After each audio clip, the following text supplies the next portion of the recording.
All right, ladies and gentlemen, we have arrived now at the third installment in our present series on the mythic reality of the Gnosis. And in that regard, it may be useful for us once again just to recollect and fixate in our minds that in the context within which we are dealing with this subject, the subject of myth is not one of fancy, unrelated to anything real, or to something like the way our detestable media, as they have become, will treat the term myth as a falsehood or as a lie, but rather that is the attempted expression of realities, of experiences, and of entire realms of experience which cannot be adequately expressed or, to use a related term, impressed on the mind in any other fashion. So what the myths of the various cultures, the various spiritual traditions attempt to do is a task that really cannot be done in any other way. And moreover, it is also a task which addresses itself to some very important experiences and potential experiences. Therefore, it is important for us to pay attention to the mythologems, which are the various constituent parts of the myths, and relate them to the Gnostic experience and to the manner in which the Gnostic experience is best assimilated and understood. It is for this reason that we started with two of the most important mythic themes of the Gnosis, namely on the first occasion the great monomyth of the journey of the human spirit, or the human soul, its journey down into the world, its loss of consciousness and the forgetfulness concerning its purpose here on earth, then its reawakening to its true mission, and in the course of that reawakening, its return to the supernal realms. And all the various incidents in that story, which we have reviewed in considerable detail, are, or let's say constitute, really the basic monomyth of the understanding of Gnosis. The second subject that we addressed ourselves last week was that of the mysterious and sacred and certainly very endearing feminine deific principle which appears in the Gnostic myths and appears primarily on the name of Sophia, or wisdom, while it has not been forgotten in certain branches of Christendom either, for it is a very important figure in the Orthodox tradition and is sort of slowly making its way back into Western Christendom as well. Now, in both of these cases, I tried to follow a method that I have frequently followed in the past when dealing with mythic stories and mythic themes. I tried to convey to you the basic data of the narrative, and then I try to attach to that a certain amount of interpretation, hopefully of an insightful and of a Gnostic nature. Now I am going to do that only to a minor extent, or maybe to an extent less prominent than in the past tonight, because we are now dealing with a subject and in connection with the subject of a historical period and a historical development, which is really of a different nature. And so while in the past and on the next occasion in connection with the myth of Sir Gawain and the Green Knight, I am going to follow the usual method of telling the story and then giving an interpretation of it. I'm going to follow a slightly different method now. And the method is primarily this, that we are faced in this case with a very important and at one time truly very widely contemplated myth of the Middle Ages, which at the same time presents, I would say, even to the Gnostic observer of the subject, considerable difficulties in interpretation. It is a very mysterious subject, and there are good reasons for that mystery. So first of all, I will give you still a little outline of the major, one of the major mythologems within the mythic cycle, because there are mythic stories involving the Holy Grail galore, if you don't mind that meaningless term, and each one has a message of its own, although they are tied together with a certain underlying mythic connection. And so all I can do at this point is to give you the very basic narrative outline of one of the most important and most popular varieties of the myth of the Grail, and that is that of Parsifal, which has been, of course, along with other important myths, utilized by the great German writer of music, Richard Wagner, and which made the story of Parsifal, owing to his opera, very important and very popular. But if you have the good fortune to see Parsifal sometimes on the operatic stage, I would advise you to also look out, maybe in the future in the same place or elsewhere, for what in many ways is its sequel, and that is Lohengrin. Parsifal and Lohengrin really go together like, I don't know, horse and carriage, as that rural analogy has it. It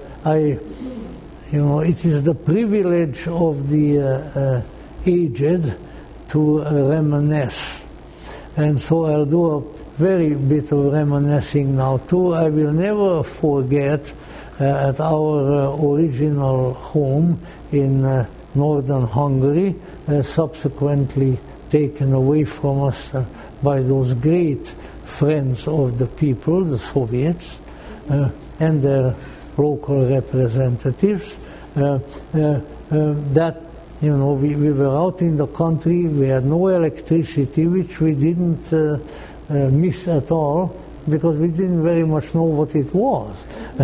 But we had a big house, and we had a large number of kerosene lamps and candles to light it up. And not having any electricity, we had a great, big, massive, beautiful looking radio, which ran on batteries. And this radio was my province. I became eventually sort of the operator of the radio, through that radio I heard what to me were extremely inspiring and informative dramatic performances which the Hungarian state radio put on I think more basically on two subjects in the various dramas. One, the ancient Greek drama, obviously in the vernacular, but very beautifully performed with a chorus and all that. And I remember Oedipus and a number of others, and I was just in seventh Greek heaven, even though I knew very little about the Greeks otherwise.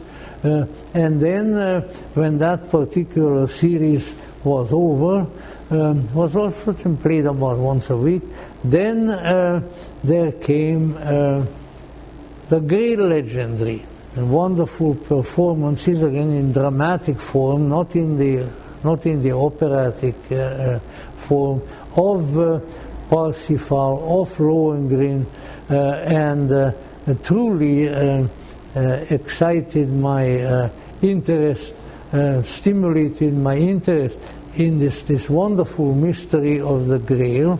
And with the story of Parsifal, and you are probably familiar with it, some of you more than others, I also acquired a sort of a magical girlfriend in the drama. I must have been probably about 9 years old or something like that. But some of us start early.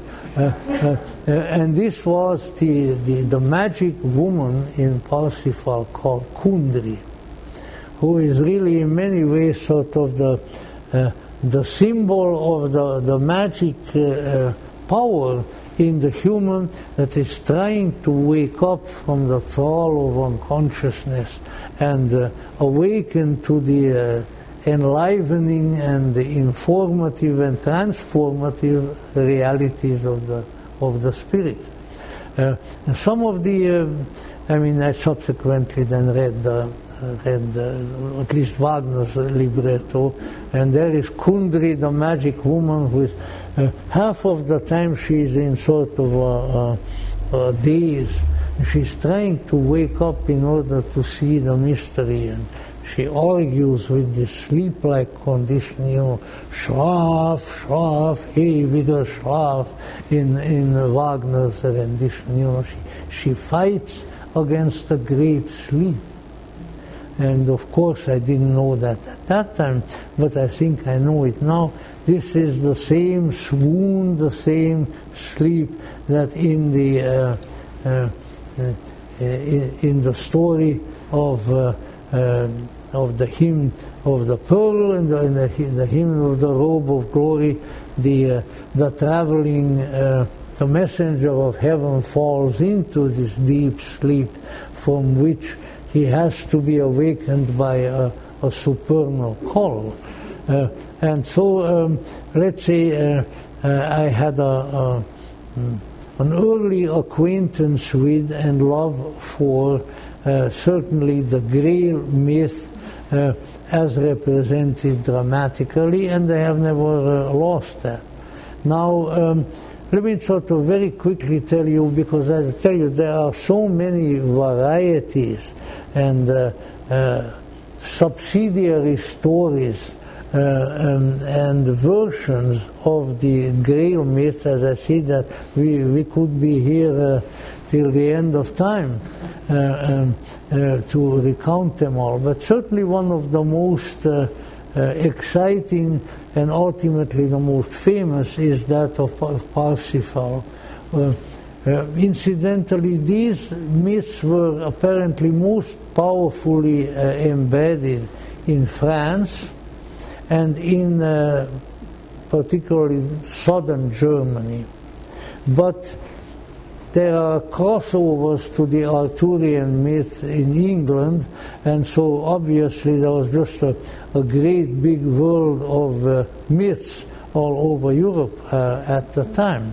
But let's say the name, which in German, in the German version appears as Parsifal, originates, so the scholars tell us, in the Old French Parsifal, which means the piercing of the veil.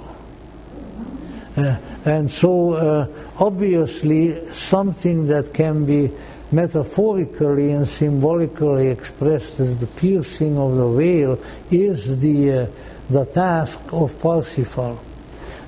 It is also very evident quite early in the various stories about Parsifal that this is certainly not a myth extolling the intellect and logic and things of that sort, because Parsifal admittedly is not very bright, and the mistakes that he makes are largely due to the fact that let's say, he's just not bright enough, and he owing to his obtuseness very largely, he also creates a great deal of damage, not only to himself but to others. The first one being his mother, in the German, in the Wagnerian version called Herzeleide, which means pain, heart pain, the pain of the heart. So obviously she's very unhappy, and she dies of a broken heart. She goes through a great deal of difficulty, and then her son, whom she tried to keep from harm, is out sitting around in front of they live way out in the forest, out in the nowhere. And so he sits out there on a tree stump and sees a bunch of people with weapons and horses and things marching by, a group of knights. And so he picks up and goes with them. Never says anything to his mother, apparently, and his mother is so heartbroken, which is his name, that she dies. Maybe not that very minute, but she dies of her sorrow of her only son having left her like this, and her not being even to look after her anymore and all of that. And Parsifal just rides off happily, and I don't know whether it's at that time or not, but he finds himself being led by the other knights to that very famous place, the great Academy of Knighthood, where all the important and famous and valorous and accomplished knights learn their métier, as you might call it in French, their profession, the court of King Arthur, where they sit around the great table and get instructions in the art of knighthood, and where they also come to experience some pretty interesting things, as we will see primarily in connection with Sir Gawain and the Green Knight. So there he is, and then in conversation with the various knights there and so forth, he learns that there is a mysterious place.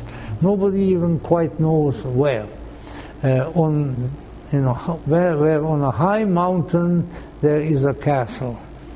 And in that castle is kept something extremely wonderful and valuable and precious, and something that if people get a sight of it, even get close to it, they never forget it, and they're really inwardly transformed. And that mysterious something is called, in different languages, in different varieties of it, as the Holy Grail, the Sun Grail. But that this castle is also surrounded by a whole little kingdom, and that if you get close to it there, then maybe if you are found worthy, you may gain admittance to the castle. You might even come to see the Holy Grail.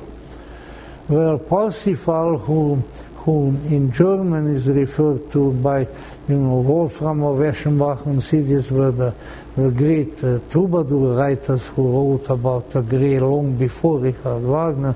He is referred to as, and ultimately in German, as the weise Tor, the wise fool. A little bit like a tarot card that comes to my mind, So he has a certain wisdom which, however, is not the wisdom of people. And as far as what the people see in him is just that, Dummkopf in German, a stupid head. But in any event, this naivete that is in him ultimately becomes very advantageous to him. So he takes off, I'm abbreviating of course tremendously, he takes off and finally comes to the country where with its agricultural fields and so forth, and where in the slight distance up on a high mountain you can see the castle. But the countryside is not in good shape. The crops are not growing. The trees and all other vegetation is drying up, and such people as are there shambling around are sad and hungry and probably somewhat bored. And so he asks them, what is going on? And they say, well, the trouble is that our king, Amfortas, that is in one of the versions his name, our king Amfortas is sick. And he has suffered from some incurable but terrible ailment for a long time. In the medieval image of reality, when the king is sick, the land is sick, because that is the archetype of the kingdom. And so that is a very important issue, whether sick or healthy, the king. And so Parsifal wanders around. Finally they are bringing, I think on a kind of litter or something like that, they are bringing the sick king, accompanied by his entourage, coming out of the castle, bringing it down. Now, the reader or the one who hears the story knows by now, although Parsifal only learns it, that this king is really his uncle. He's the brother or the cousin of his deceased mother. And so they set the litter down in front of Parsifal. Parsifal goes over and salutes the king, and he has an impulse within to find out what's really wrong with the old man. But he's polite. And being too polite, particularly in medieval lore, is a disaster. And that may be true otherwise too. Sometimes you have to just stand up to people and tell them what you want to tell them, and not worry about it whether they're going to like it or not. But Parsifal is too timid. And so he just sort of beats around the bush, how are you doing, uncle, and so on and so forth. And the people who surround the king and the king himself, they finally look at him disappointed, and the old sick king just says, well, bye-bye, nephew, I got to go back to the castle now, and they all go away, and Parsifal is there. And he's not getting anywhere, so he sadly wanders away. But not to go into all the details, he eventually learns that his great mistake was not to question the king and not to ask him what is wrong with him. And so eventually, after various other adventures and advice from wiser knights and so forth, he goes back. Well, sure enough, they are bringing the sick king out again. He looks worse than ever, But I don't think he had a vaccination, and I know that he wasn't wearing a mask, because then certainly Parsifal would have never recognized him. So he comes, and now Parsifal finally does what he's supposed to do. He goes up to the king and says, "What ails thee, uncle?" The king lights up, because that is what he wanted to hear, and then all sorts of events occur after that. But anyway, with this question, the spell is broken. The king's condition improves, the whole land begins to be green again, the animals are running around, so everything is fine. And this begins now the great internal journey of Parsifal, initially guided by his uncle, into the castle, and eventually, after various trials and preparations and all of that, is being admitted into the presence of the Holy Grail. And Wagner certainly made a wonderful scene of that, because Wagner, as you probably know, was not just a writer of music, but he was a multifaceted genius. He had tremendous talents in stagecraft, how to organize a particular scene, and of course in the drama itself, and many different facets. So he is particularly in the opera Parsifal. Now Parsifal is led in, and sort of in the Wagnerian scenario, which is based on the earlier sources, the Grail maidens. There's a whole group of young women, I'm sure are also undoubtedly very beautiful and beautifully dressed, who bring in the Grail.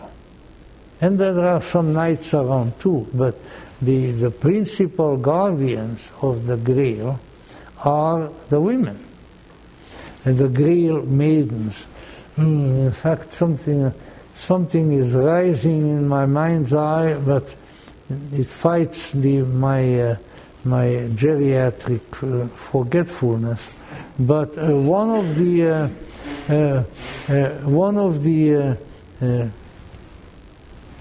Victorian painters, either Dante Gabriele Rossetti or Edward Burne-Jones, they were the so-called pre-Raphaelites, very mythological, very beautiful stuff, became a little bit popular in the 60s until ugliness became the important preoccupation, which is now too, to a great extent. But anyway, he has one beautiful, I think it's part of a larger panel, of a beautiful painting of a very angelic, sort of Sophianic looking woman, and she holds a chalice. So the chalice is presumably the Grail, although I would imagine the Grail to be a little bit bigger and a lot more shiny. But in any event, she holds the chalice, and what particularly pleases me, there is a dove flying above her, and the dove holds in his beak a censer of incense on chains. So the dove is flying around in front of the Grail doing the sensing, the dove Parsifal. But in any event, so it's even that one single segment of the scene sort of conveys the archetypal beauty, the incredible romance that Parsifal wanders into when he is there in the Grail castle.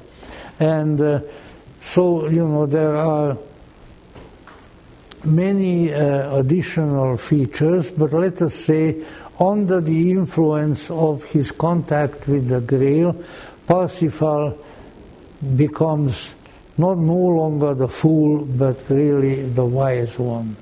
And he becomes a great helper and obviously a relative of King Amfortas. And as we learn from other subplots of the myth, eventually he succeeds Amfortas and becomes the Grail king himself. And then his son is Lohengrin. In fact, the trouble with Parsifal is that he didn't ask the question that he was supposed to ask. The trouble with Lohengrin is that he is not supposed to be asked a certain question, because then he has to go away from the world. And the question is as to who he is. And so I'm not really supposed to be talking about Lohengrin, but that's the great denouement, the great dramatic scene in the Wagnerian opera, that his beloved bride is persuaded by a not very reputable girlfriend. That's trouble. You've got a good lady around, and then she gets a nasty girlfriend to influence her, and all kinds of things could happen. So you've got to watch out for that. When a nasty girlfriend arises, you should bring out your knightly sword or something. Anyway, the girlfriend persuades the the girlfriend persuades his betrothed to just ask him the question of what is his name, who is he? And although she's been told not to do that, she does. And then is the great big denouement of the story where he tells them who he is, and then he has to leave. The swan, the boat, which is like a swan, comes, and then he gets on it and he sails away back to the great castle. But his statement is, where he tells first that he comes from a castle which is up on the high mountain, and this castle is there, and there, she says, there mein Vater Parsifal trägt eine Krone. There my father Parsifal wears his crown. I am his son and knight named Lohengrin. And he names the mountain on the castle Mont Salvache, which is sort of pig Latin for the mountain of salvation. So the Grail goes on after Parsifal becomes the king already and all of that. So now this is a very strange and a very mysterious, and in certain ways perhaps sort of extra Gnostic, super Gnostic myth. Because, say, in the hymn of the Pearl, you are told right at the very beginning, this is what the traveler is supposed to do. He's supposed to go down, find the pearl, and then bring it back. Now, of course, there are mysterious and terrible things happening on the way, but that is what he's supposed to do. Neither is there all that much obscurity, shall we say, in the myth of Sophia. Well, you can always ask some rationalistic questions as to why did Sophia leave her 13th aeon up in the heavens? The first answer that came to me was because she was bored. And boredom, even in heaven, is an affliction. You've got to keep that in mind. That's one of the worst things that can happen to a human being, is to find himself or herself in a long-lasting or perpetual boredom. Almost everything else is bearable, but that is barely bearable. Don't we know it? What has been done to us the last year and a half and more? Yes, we've been kept in boredom. And heaven knows, maybe we'll be kept in it some more, although I think some of us can't take much more, I might just jump out and run out into the street and start yelling, I am bored absolutely to tears and I won't take any more. It's a little bit from a certain movie. In any event, things of that sort.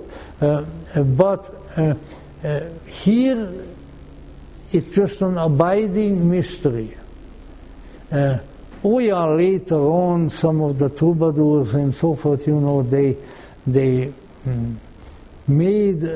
Christianized the mystery in the sense that they said, well, this is such a sacred, such a powerful, such a super magical object, this Grail, that it must originate and at the same time also its content must originate with Jesus Christ.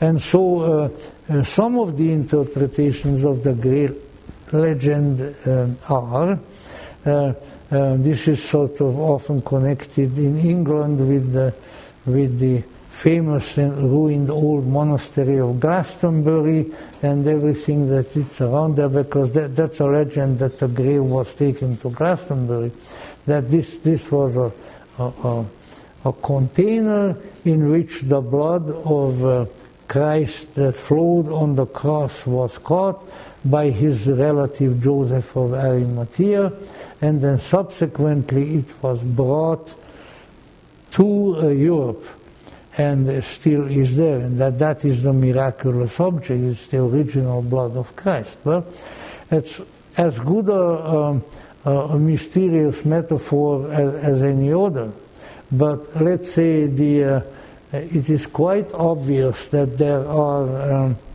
let us say,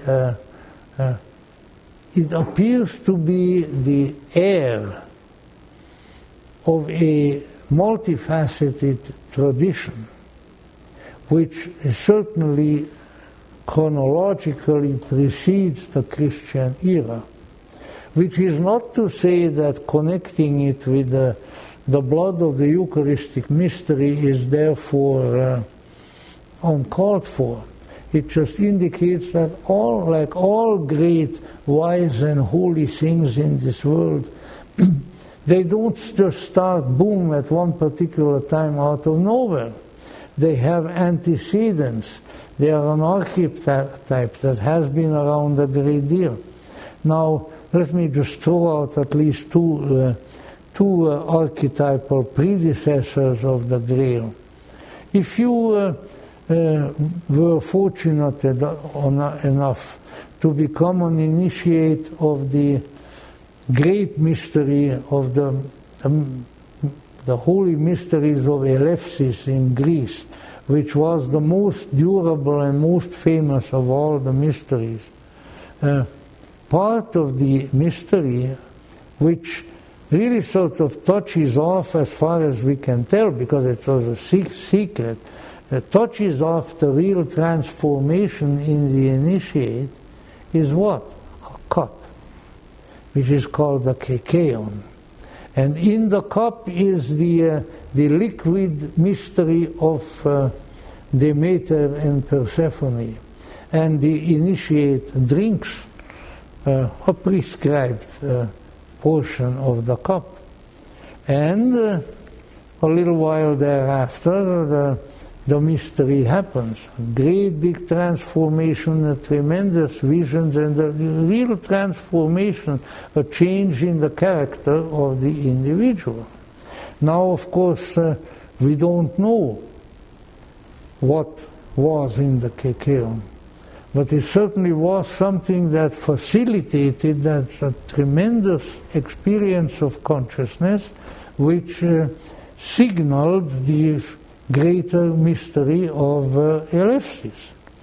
And even such a generally prosaic gentleman, although a very learned one, as the Roman statesman Cicero said, that the Eleusinian mysteries were the greatest ennobling influence, the greatest ennoblement of humanity took place there.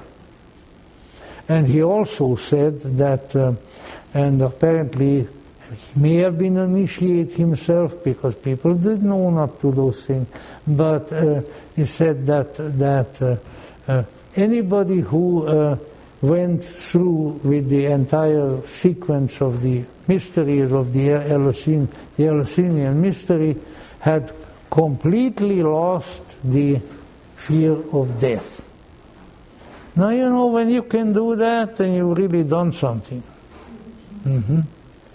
Maybe that's what we needed when the epidemic came. Lose the fear of death. It's not too late to lose that fear, you know. But anyway, you know, that's your problem. I've got my death to concern myself with, which conceivably is nearer at hand, hopefully, than yours, owing to our disparities in age, you know. But let's say the Kekeon, the sacred cup, in which the mystery is present, which transforms and enlightens the initiate. All right, I mean, I could jump about 1,000 years or so, although the Eleusinian mysteries, presumably according to George Milonas, who's one of the best scholars on that field, they lasted in all likelihood more than 5,000 years. Now, that's pretty durable, I would say. In any event, jump a little bit to the 2nd century, 1st century, 2nd century, 3rd century AD or thereabouts, and maybe even a couple of hundred years before BC, and go to Alexandria, and there is the fame, what I like to call the esoteric, the mystical three-leaved clover, which is Gnosticism, Hermeticism, and Neoplatonism. All these three great, who became the successors of the mysteries from before. Well, while the rituals of the Hermetics or Hermeticists were secret, we know that much was disclosed, that there was a big chalice, a big container of water, the Hermetic crater. And we still say that the volcano has a crater, you know, a big empty space, and in there was a mystical substance consecrated by the Hierophants of Hermes. And at a certain point, because the Hermetics had, powerful initiation rituals, it seems that the Hermetic initiate would come to the crater and submerge his face in the sacred liquid that was there. And he'd come out a man or a person reborn.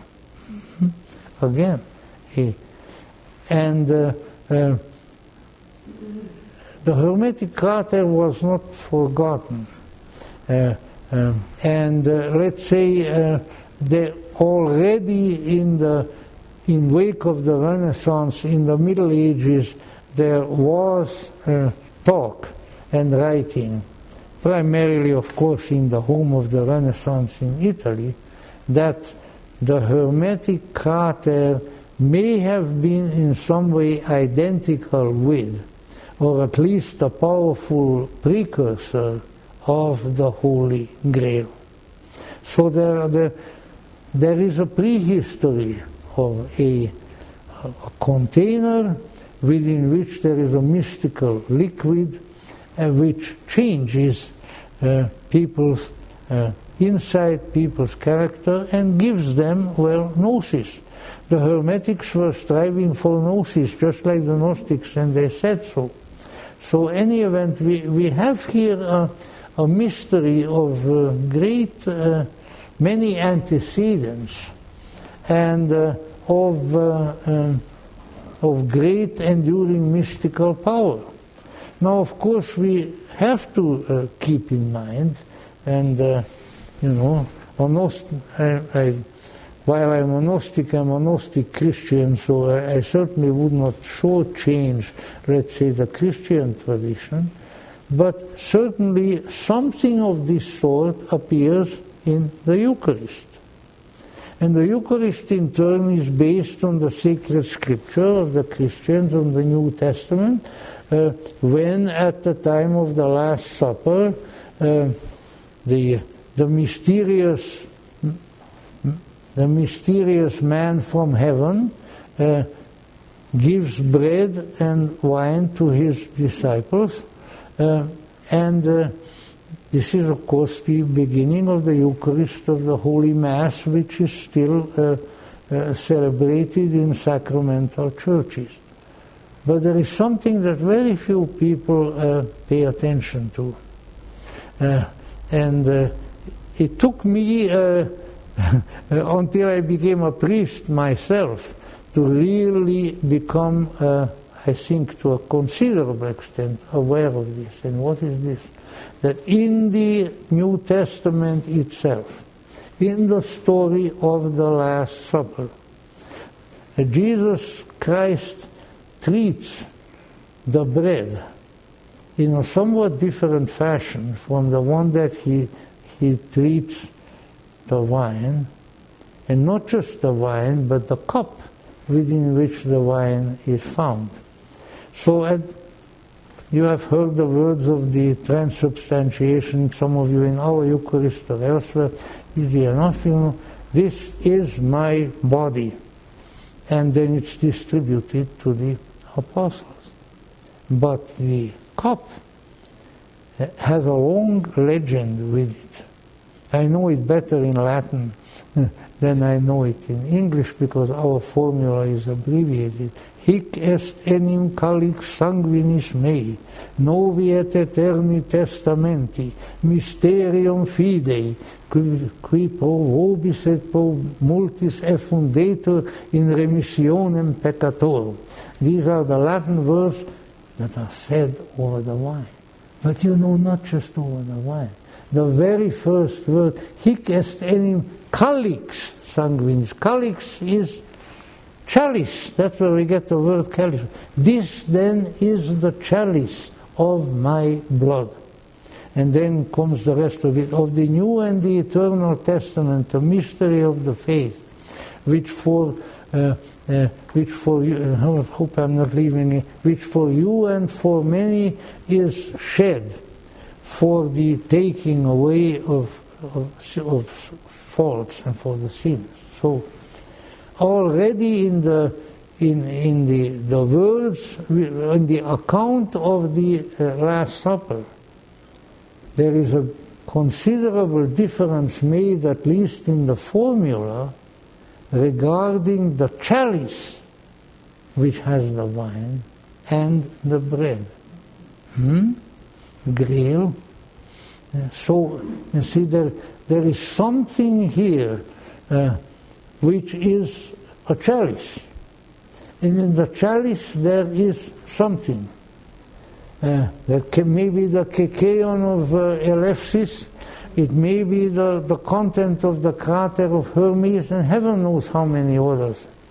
The ancient Egyptians, pharaonic Egyptians,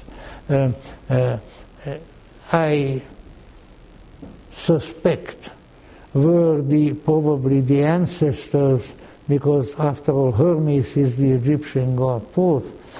So there is an Egyptian descent, an Egyptian succession that comes down to the Hermetics, to the crater, and to the Christians. So there is something mysterious here.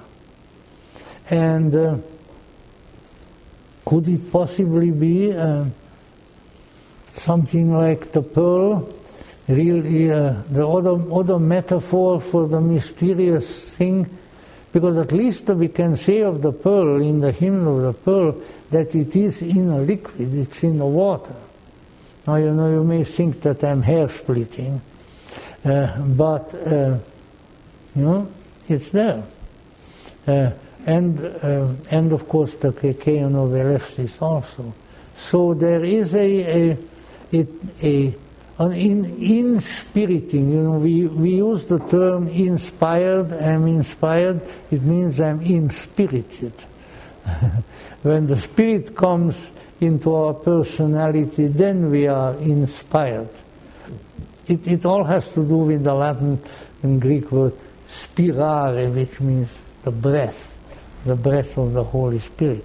In any event,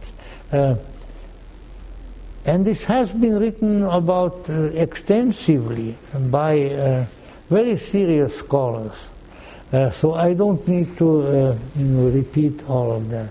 There is one woman writer who was much extolled and much abominated way back some decades ago, Jessie Weston. Look her up. She has a wonderful book on the Grail, where she traces these archetypal themes from antiquity to the Grail. And so that the Grail becomes not only a Christian mystery, but it becomes, let's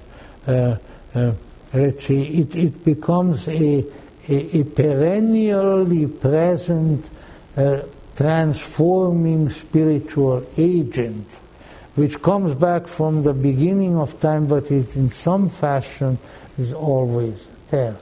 My late friend and fellow theosophist Joy Mills, may she have a great time in the higher world, she adored that book by Jessie Weston.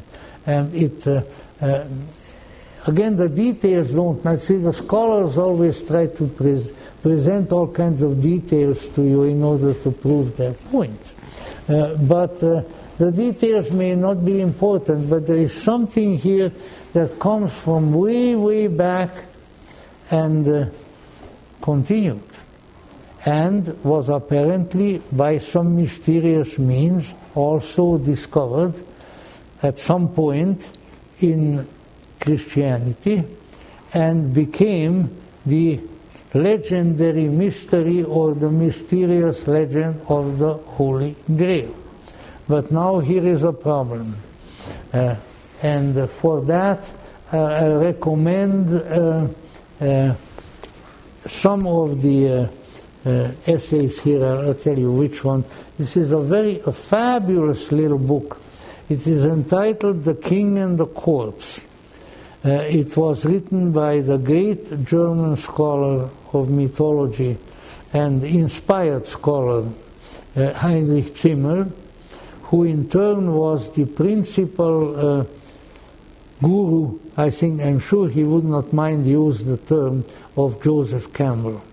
And this was translated and commented on by Joseph Campbell. There are some of the stories of the Grail in here and others.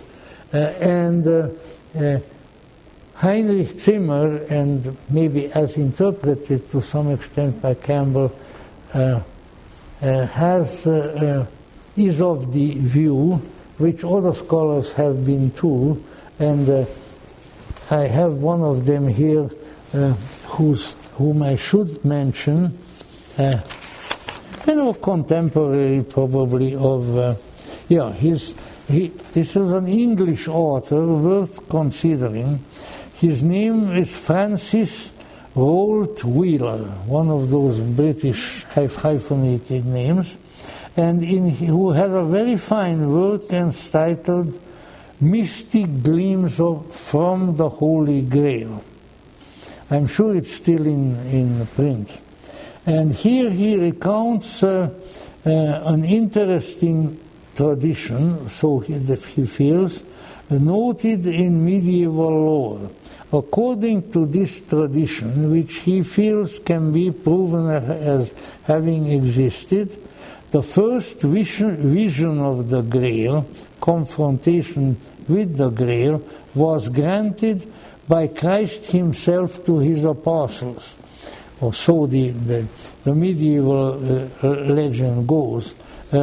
In the course of his initiatory teaching, not just at the Last Supper, but during, and this is now very Gnostic, during the period between his resurrection and his ascension. Now, you know, in some of the Gnostic scriptures, that's where Jesus gives most of his real deep teachings. That's when the entire Pistis Sophia is revealed. It's between the resurrection and the ascension. He is no longer in the physical body.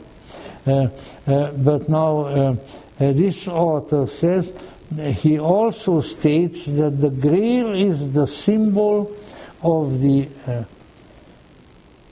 highest, he calls it the highest feeling in the Christian mysteries.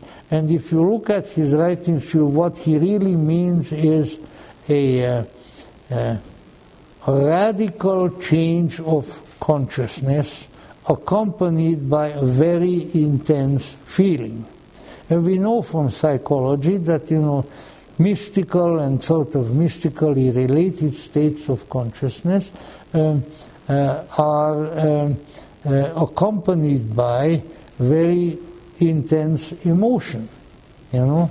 And that's why in order to, in order to individuate successfully, don't put the feeling function down too much. This was one of Tony Wolff's big contributions. She said that what we need to do is to restore the feeling function to its legitimate place. And she wrote about it in her famous little essay about the four structural forms of the feminine psyche.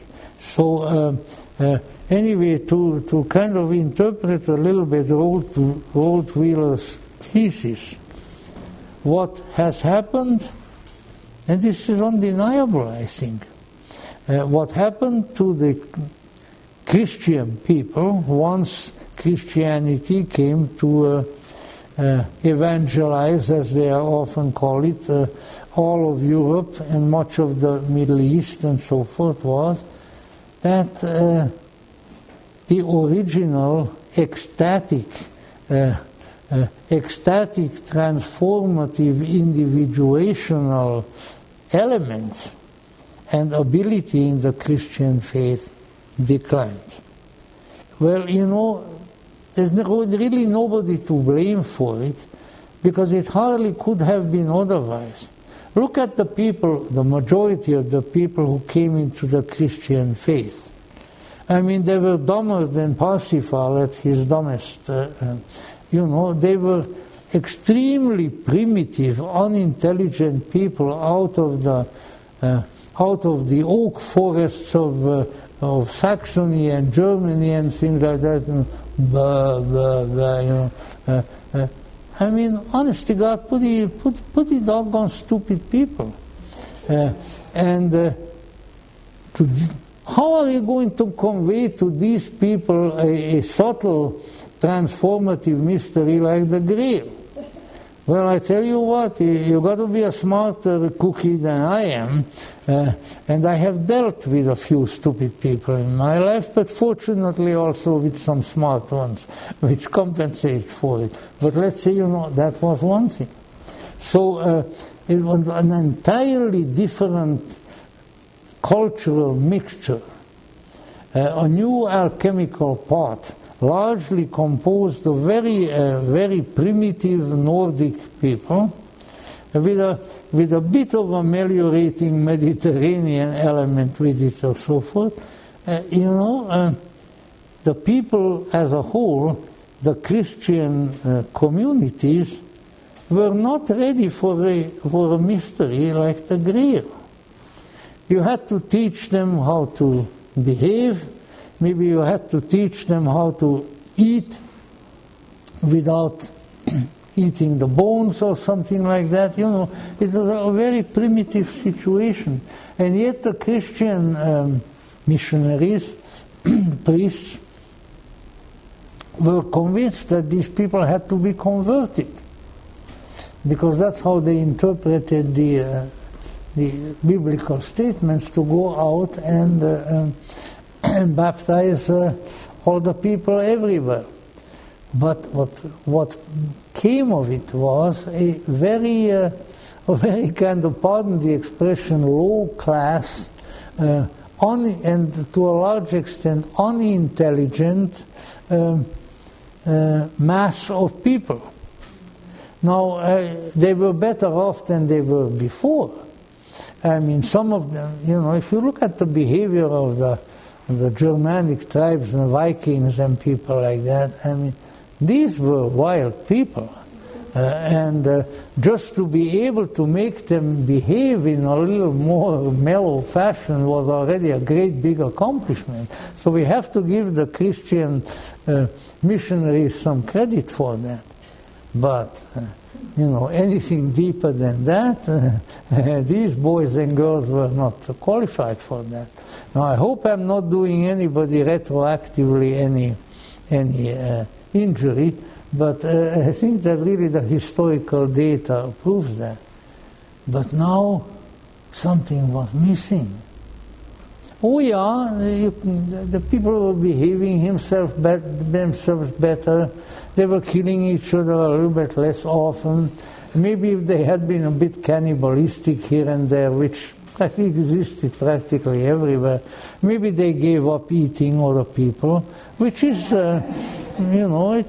it's a nice thing to do. I mean, we don't want people to become like the one-eyed, one-horned, flying purple people eater, which some of you may remember from better times. In any event, sure there was an improvement, but deep mysticism, individuation, individual transformation, very, very rare. But as Christendom went on in history, well, at least from the purely physical and sort of low-class emotional level, if you want to use these little bit Blavatskyan levels, people became a little more intellectual. And now the church specialized in the mind, in intellectuality. Even St. Thomas Aquinas, whom I respect very, very greatly, and Thomas Aquinas, well, he was told, he was ordered to make a thoroughly Aristotelian intellectual justification for Christianity. He was the smartest man in Christendom, and he said, all right, Holy Father, I'll do it. And he did. And his work, the Summa Theologica, is still around. But let me tell you, I had to study that doggone thing, both in the vernacular and in Latin. And the boring intellectualisms, the syllogisms, the logical exercises, said, is this religion? Why in God's holy name I am studying this stuff, But you know what? when it came to his later life, Thomas, of the noble line of the Counts of Roccasecca, Thomas changed his mind.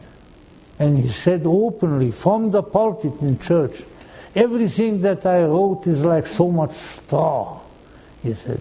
And straw is not a very valuable commodity. There's other things, they are deeper, and they have to be felt, and they have to enter into, you have to get in touch with the sacred. And often he couldn't continue, and he was taken into such ecstasy that he cried. And so also out in public.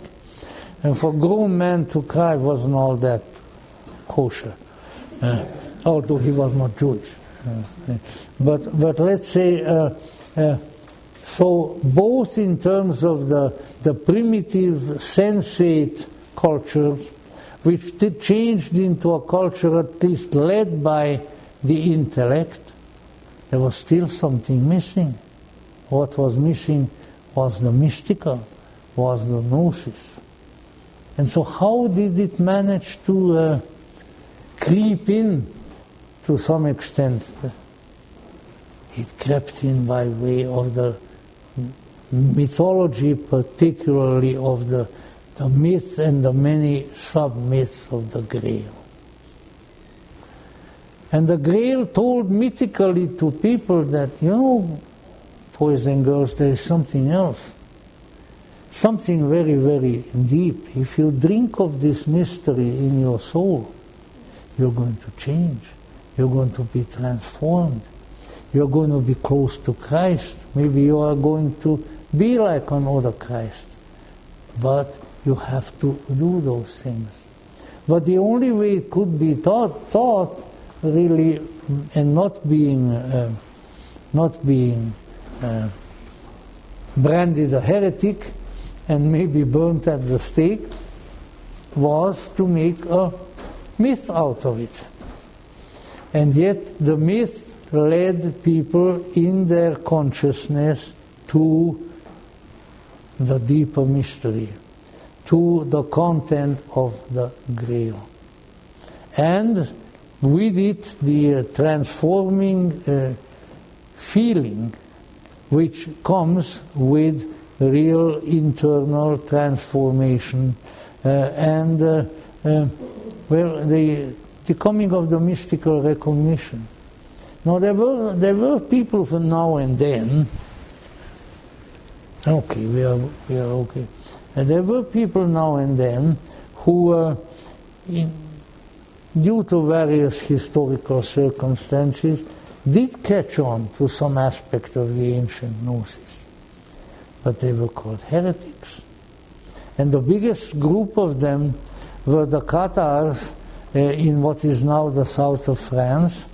And curiously enough, in the eyes of the people, of the trouviers and the troubadours and the many singers, which are called poets, who were poets and storytellers and so forth, who were singing about the Grail, all had at least some connection with that part of France and with the Cathars. And so it was an open secret by the 13th century and thereabout that maybe, just maybe, or likely, the Cathars had the Grail. Well, in a way they did, because they practiced a mystical Gnosis that made for their enlightenment and transformation. I mean, the highest initiates of the Cathars, or Albigensians as they are also sometimes called, these were accomplished mystics. So obviously they drank of the Holy Grail in their consciousness.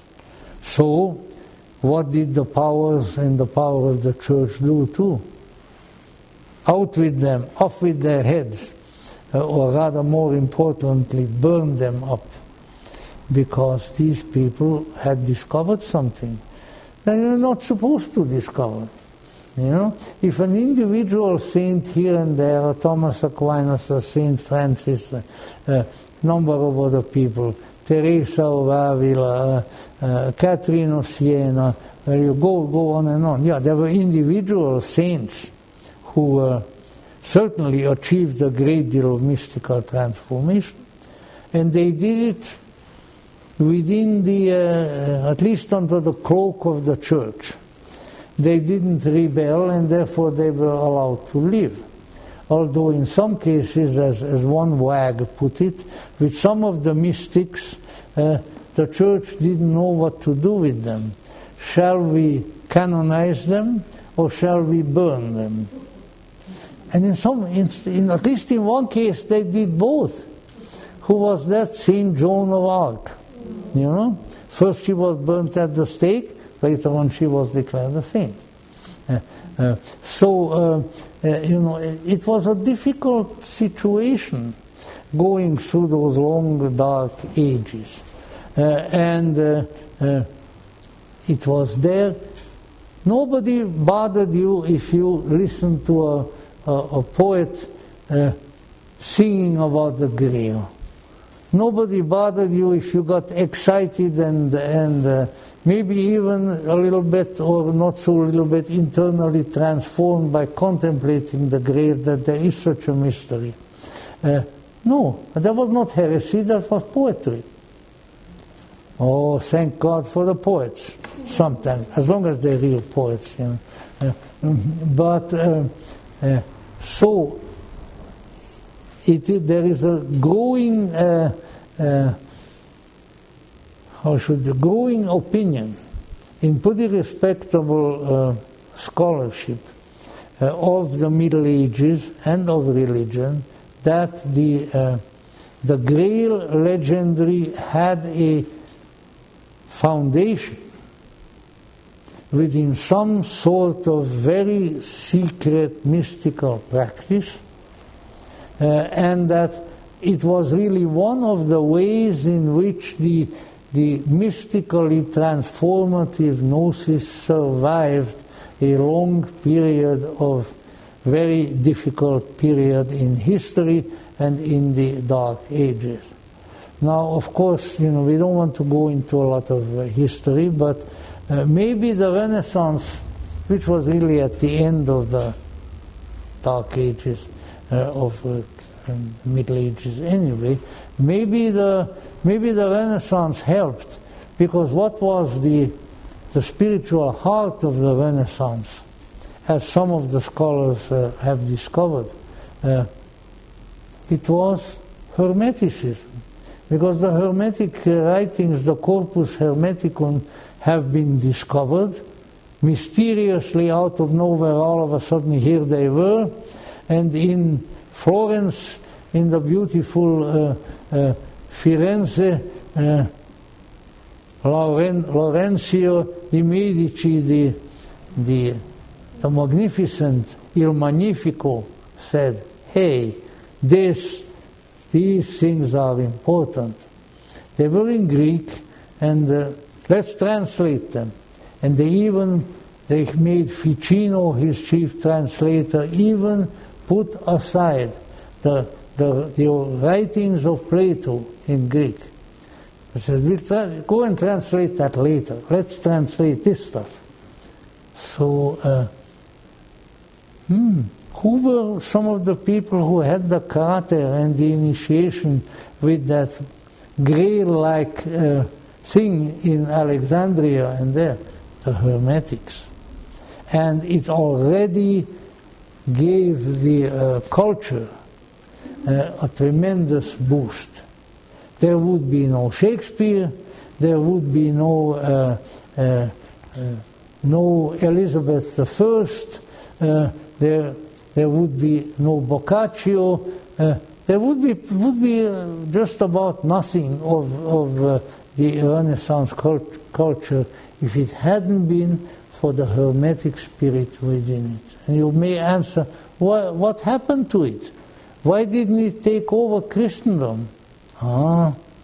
Because as soon as something good develops on a large enough scale, you may count on it that some counterforce will come in and mess it up. We only need to look at our own time, you know. I won't go into details, but just look at some things that have been lost in the general consciousness over the last couple of years. So when some good things are developing, Nag Hammadi, the Red Book of Jung, things like that, in comes a dark force and says, no, I am not going to let you be enlightened. I am not going to let you be who you really should be. And various things come in, wars, revolutions, demonstrations, pestilences, the whole thing subsides. But you know, it never goes away. Just like the Roman saying, you can chase nature out with a pitchfork and she'll come right back. Naturam expellas furca tamen usque recorret. So you can say, you can chase out the Gnosis in a culture, it's going to come back. Maybe not quite the way it was, maybe it'll take a long time, maybe there have to be all sorts of hoops to jump through, but it will come back. Mm-hmm.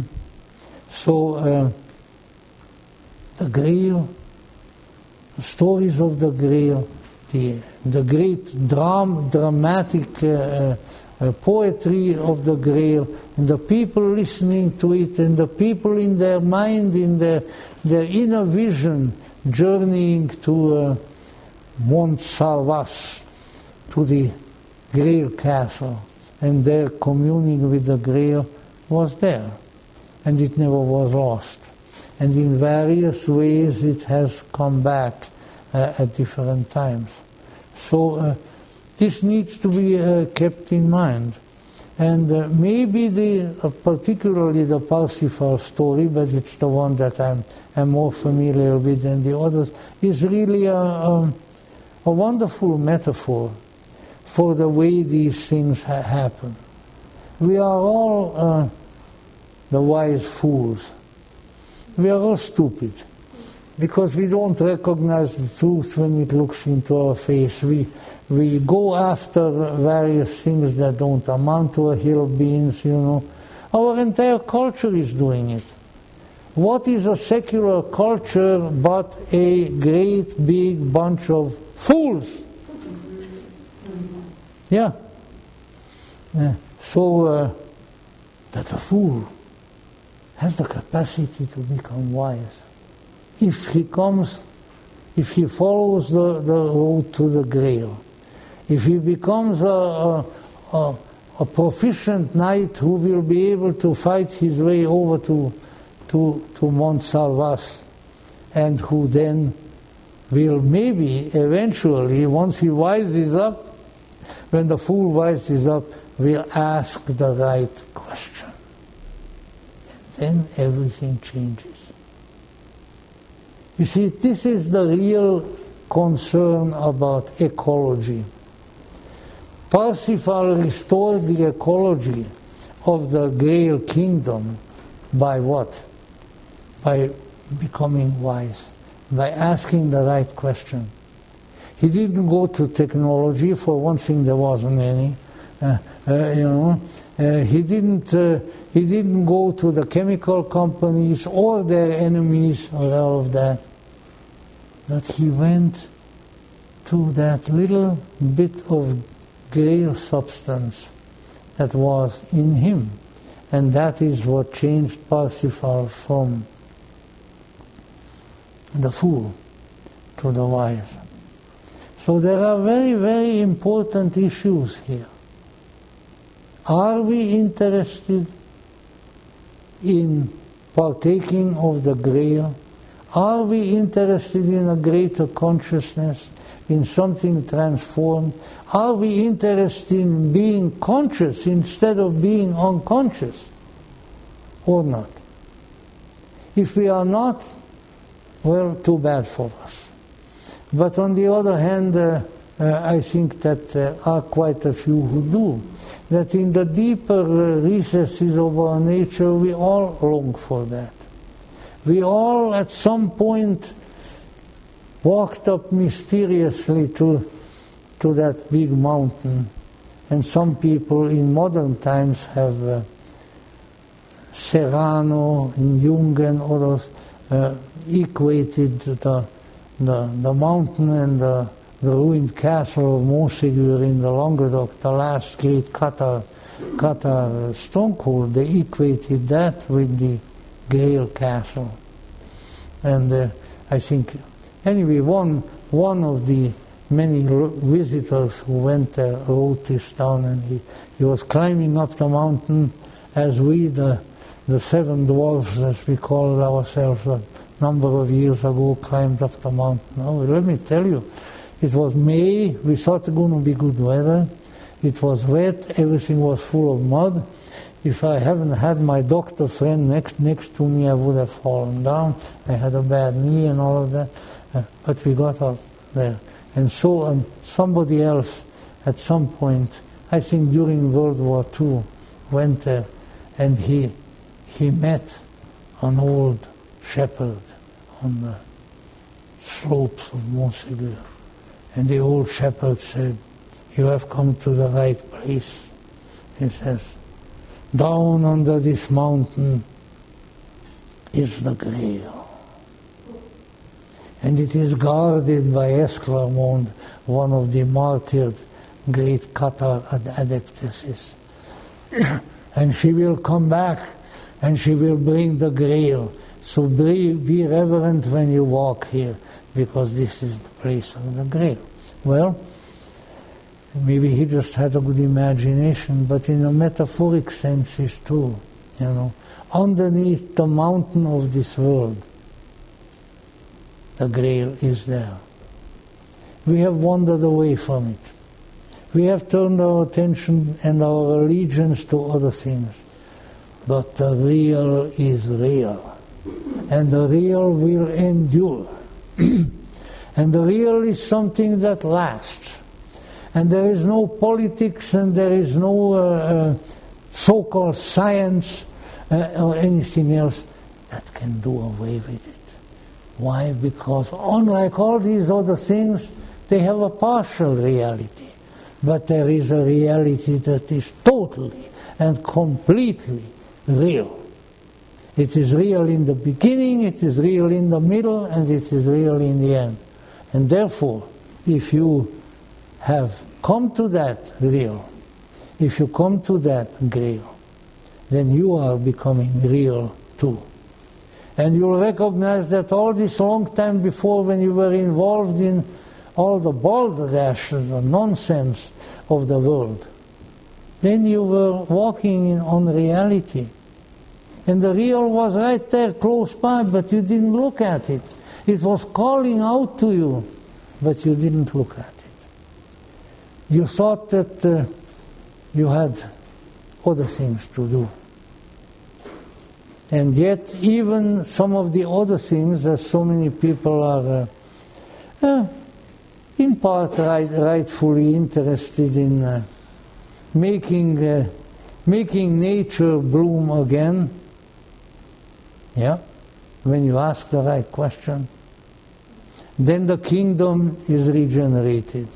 And then all the trees will be green, and the grass will be green, and the fields will produce.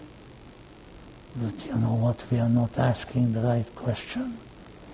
Because we don't know where the sources are for the right question. We think that they are on the computer. We think that they are on the internet. We think that they are in this accursed technology that we worship. No. More than anything else, these instrumentalities are likely to draw us away from the real.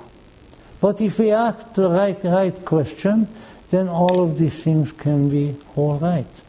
So I would say that the Grail is here. It is among us.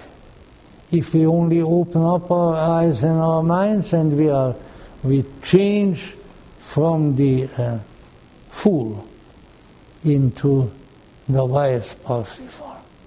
It can be done, it has been done.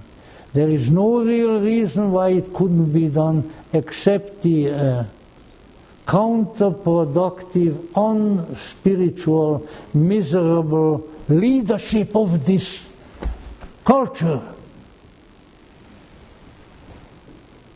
Because they don't believe in anything. You are not supposed to believe in anything.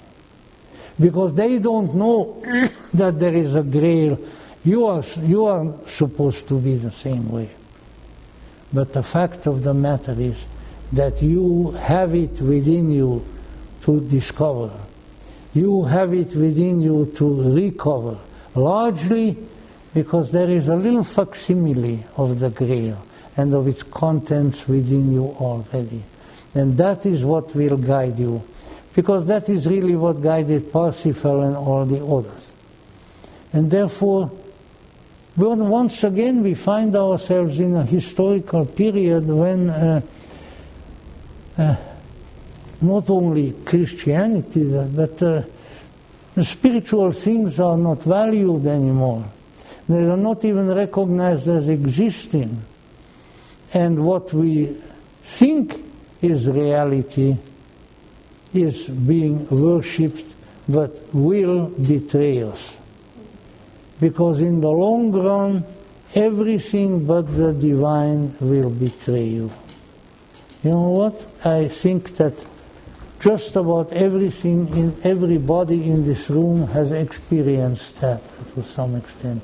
We all have put our confidence in things that maybe were interesting, were enticing, but ultimately they disappointed us and went away because they were not truly real. But there is something real. It was always here. Whether it was the pyramids of Egypt or the initiatory temple in Eleusis or any of these things, it was always here. There are always ways in which it can be contacted, and if we really want to, and if we stand up to the pressures of the world. Philip K. Dick, that great mysterious modern mystic, said, the empire never ended. And he was referring to the empire of Nero, the empire of the Caesars that was suppressing the Christians at that time. The empire never ended, but we can end it within ourselves. Let's do it, let's do it, let's do it!